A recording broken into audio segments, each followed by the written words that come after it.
Welcome in the Quest Number 9 podcast. My name is Seth Warner, and today we're going to talk about Kentucky basketball from a fan's perspective.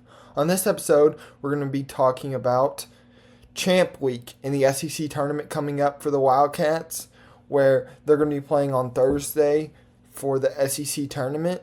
This is one of the first years that Kentucky's ever been on the Thursday for the SEC tournament a while, and this was one of the best years in SEC basketball history, so that really shows. And for Kentucky, they're going to play on Thursday, but the tournament starts on Wednesday, so their opponent is decided by the winner of Oklahoma-Georgia. These two teams, Kentucky's played both only one time. Georgia, we lost on the road. Oklahoma, we beat them in Norman. Oklahoma on the season is 19-12. Georgia is 20-11. Both these teams are probably NCAA caliber teams who are going to go dancing next week. And this is going to be the late game on Wednesday, not coming on till 9:30.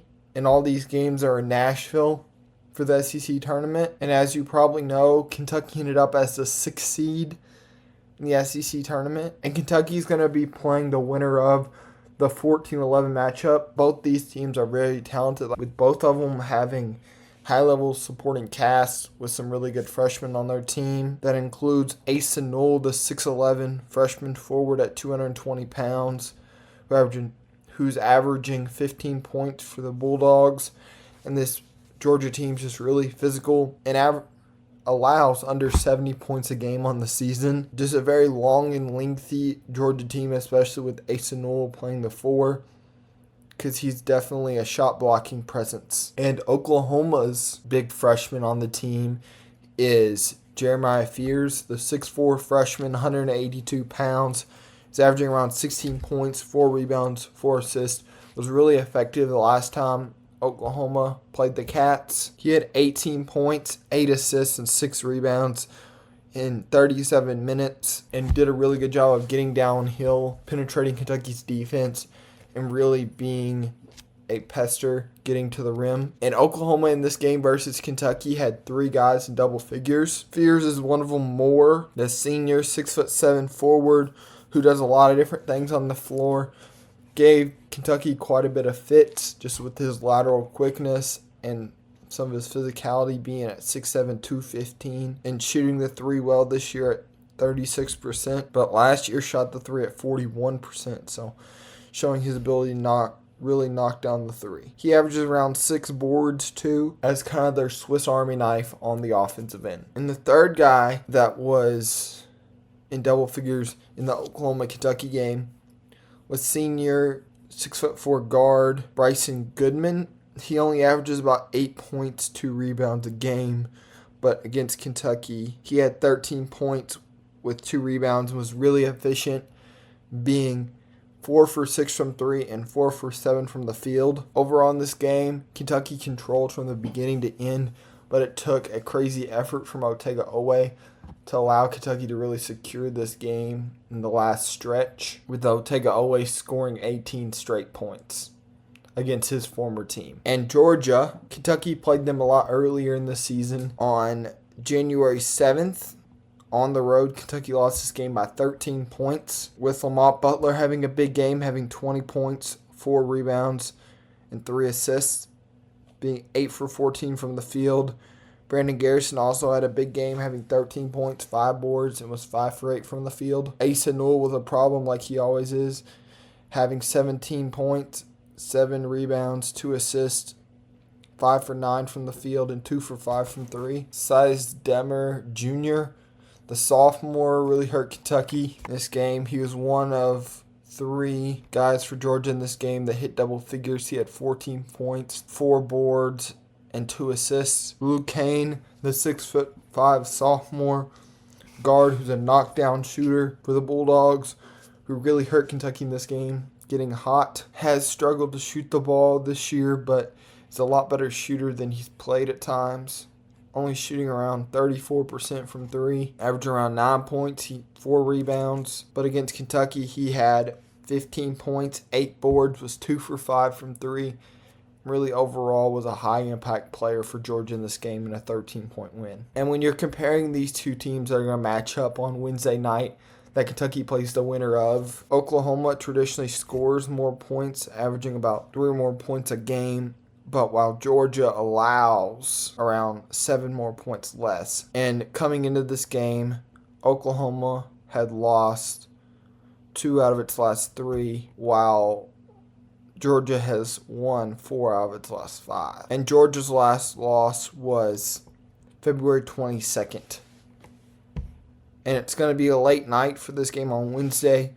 It's going to be a quick turnaround somewhat for these teams, having to come up with a scouting report. They're probably already planning a little bit for Kentucky, but still trying to keep their focus on this game because Kentucky's a very hard team to scout just because they have so many options and they have a very complicated set in actions that they use. I think this format favors Kentucky having only a one-day turnaround because we're very hard to scout with our actions, running complicated things that like to confuse the defense and have a lot of different guys that can hurt you and affect you in different ways, and we space you out and make you think. That's the one really thing that I like about this Kentucky offense is when you create space, they're really good at space awareness.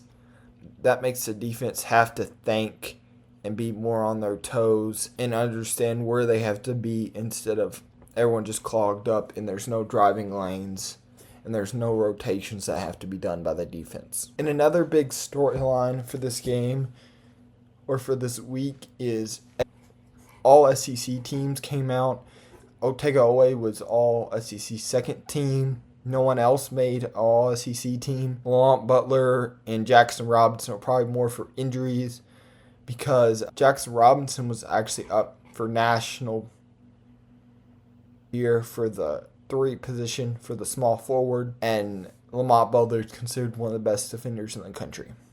He was also up for that early in the season with his injuries. It kind of hurt him, but overall, I think really the only guy that I thought was a no-brainer that didn't get on there for Kentucky in particular was Amari Williams, who has been probably Kentucky's most important and probably best player over the last 7 games for the Wildcats, where Amari Williams averages 11 points, 8 rebounds, and 3 assists, and he's really efficient from the field, shooting 58% from the field. And as a big man, averaging a little over 3 assists a game is very impressive for a guy like Amari Williams, who is on the 6th best team in the SEC and potentially even a 3 seed in the NCAA tournament. And for Kentucky in this game, I really think both these teams are kind of similar with having both a versatile forward in Asa Newell and Moore, who both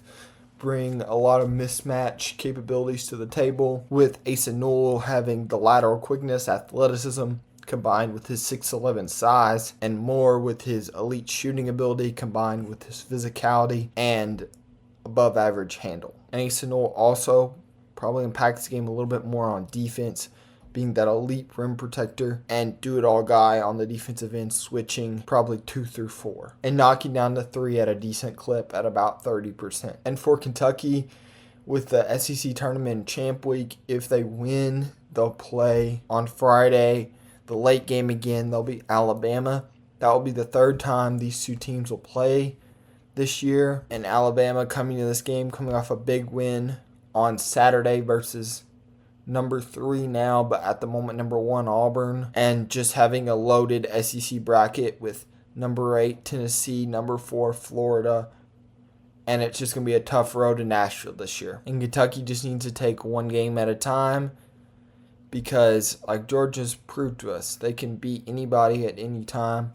They were really competitive with Auburn earlier this year, just not being able to close it out down the stretch. That being their last loss, losing by about 12, but the game was closer than it would seem, being a 5-point game at halftime and Georgia just losing it down the stretch. And for Kentucky, from the projections I've seen and for what I would look at their resume, I would feel pretty confident about a 3 seed, but you really never know for the NCAA tournament till the selection committee comes out. But if Kentucky can go on a run, I feel like they could secure themselves really high potential to if they would end up winning the SEC tournament or even get to the championship game, just because the quality of quad one wins you'll get compared to some of the other teams in the country with their conference tournaments that aren't going to be as competitive and as good quality wins as you could potentially get. I feel like Kentucky, coming off of one of their first 2-game winning streaks in a while,